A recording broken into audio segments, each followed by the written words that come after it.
Title: The Midnight Journey.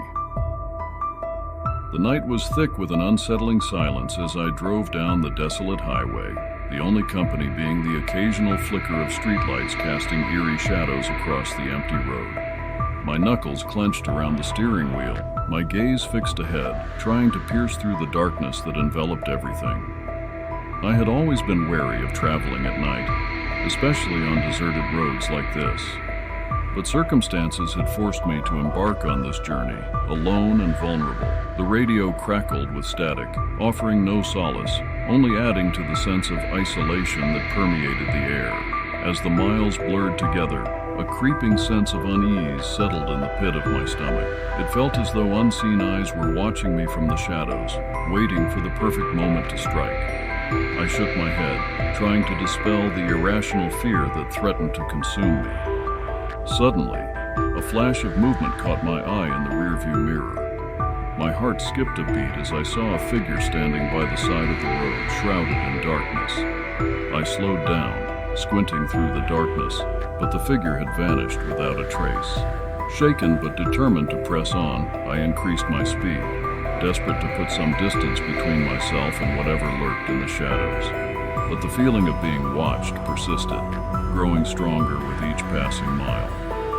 I tried to focus on the road ahead, the only beacon of familiarity in the sea of darkness. But my mind kept drifting back to that figure by the roadside, its presence haunting me like a ghost.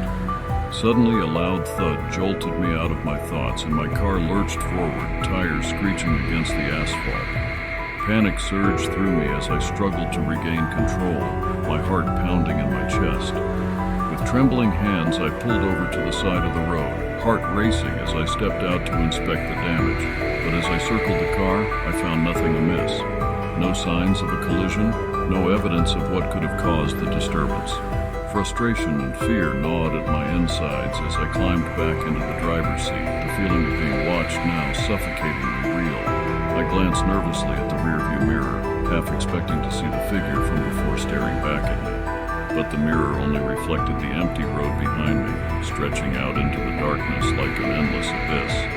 I shook my head, trying to shake off the irrational fear that threatened to consume me. As I resumed my journey, the minutes stretched into hours, each mile feeling like an eternity. But no matter how far I drove, the feeling of being watched never waned, like a shadow lurking just beyond the reach of the headlights. Finally, as the first faint light of dawn began to creep over the horizon, I breathed a sigh of relief, the darkness gradually receding like a bad dream.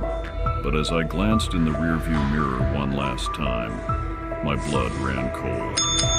For there, standing by the side of the road, was the figure from before, its eyes gleaming with malice in the dim light of dawn. And as I watched in horror, it raised a hand in a mocking farewell, before vanishing into the shadows once more. With a trembling hand, I turned away from the mirror, heart pounding in my chest as I realized that I was not alone on this desolate road. And as I drove on into the light of a new day, I couldn't shake the feeling that something had followed me out of the darkness, something that would haunt me for the rest of my days.